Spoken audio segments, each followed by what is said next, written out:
Good morning. It's Wednesday, October 22nd, and we had a board meeting on Monday night, the 20th, and I want to just hit some of the highlights for you of that board meeting. And so I'm just going to jump right in and start up by talking to you about the best part is always the first part. We had a number of recognitions, and so just kind of hit some of the highlights of those. October is Principal Month, and we recognized our principals, read a proclamation from the governor of the state of Texas, and just we are so blessed with the principals that we have in Marble Falls ISD. Mr. Garcia, Dr. Garcia, then had a group of students that invited the board as well as the community to come to Hispanic Heritage Night. That's going to be tomorrow night. If you're watching the video today, it's on Thursday, October 23rd at 6 o'clock at the high school, and hope you can join us. But we got to have a couple of 4 students that came and invited us to that personally. From there, we got to recognize a couple of Colt Elementary students, Rennie and Hollis, and got to hear about what great young people they are and the good job that they're doing at Colt Elementary. Our Going the Extra Mile Award was first grade teacher, Miss Carr from Colt Elementary School, and got to hear just a number of great things about her. Our Spotlight on Excellence was Miss Moss, from the nurse from Marble Falls Elementary School, and just had a video, her nomination. We always post those on Facebook as well. And then we had Spotlight on Engagement and Miss Ewing from Marble Falls Middle School. We finished our recognitions and celebrations with a group of 8 students that were present from College Board from taking the PSAT test. It was a group of seniors and 1 junior that were present. There were probably about 15 total. Only 8 were present, but it was a great time to recognize them for their achievements. We went through the information items quickly, and then we went into presentation items.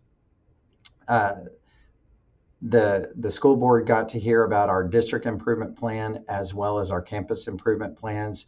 If you work with your campus principals on those, you know exactly what those are, but every year we submit those to the school board and keep those a part of, they get approved in November. And so this was our first chance to go over those.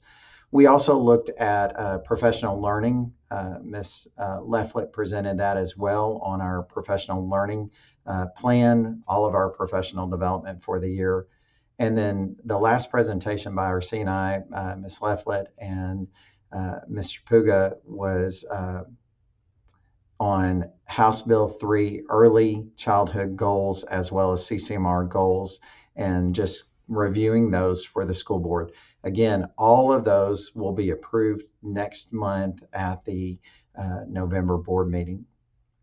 Mr. Whittle came in and talked to the board about 3 brand new trucks that the district approved to purchase. 2 of those are going to be bigger trucks, and then 1 just a regular sized truck. This will really complete all of the vehicular purchases from the 2025 bond as far as the maintenance goes. They were under budget, and there was some money that is still there if we come back in a few years and need another, but that should get us in good shape.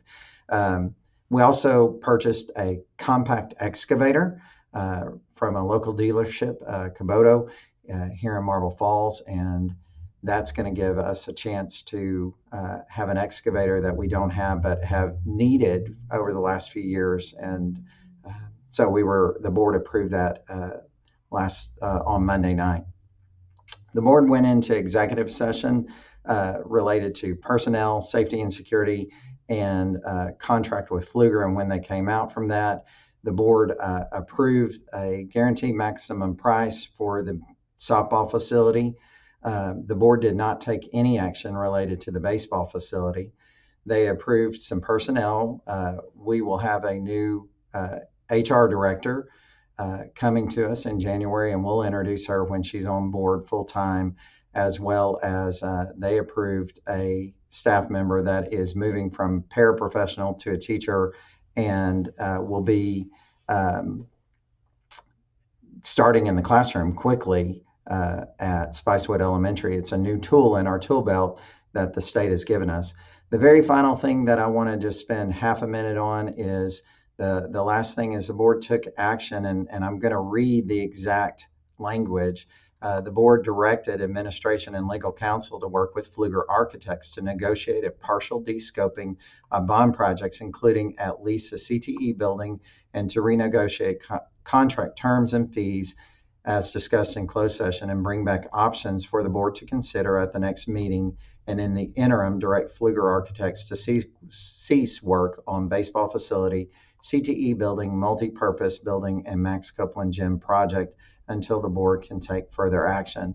I'm not going to go into great detail because most of it was closed session or covered in the Wednesday special call meeting, but needless to say, the guaranteed maximum price of what was proposed exceeded dramatically the capacity of what we had budgeted for, and that budget was developed by Pfluger during the bond process, and as we were getting ready to go out for bond. And so the board took action to direct administration on what are we going to do next, and we're doing that. So I just wanted to share the highlights of the board meeting. It was a little bit of a long one. If you were to watch, there's a little bit of time where you can fast forward through executive session that lasted a while, but I hope you're having a great week. I hope that you're having a good month of October.